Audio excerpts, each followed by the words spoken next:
Food.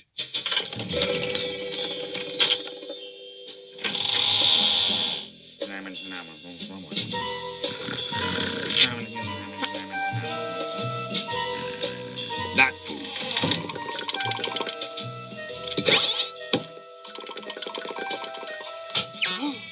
Hanging cured meats, exotic spices, a bread box overflowing with baguettes. Yummy stuff everywhere.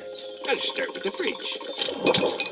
Candied sea yams, pickled urchins, anemone pies, a bucket of coleslaw, etc.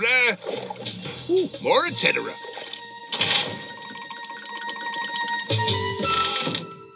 Oh well, I needed to lose a little weight anyway.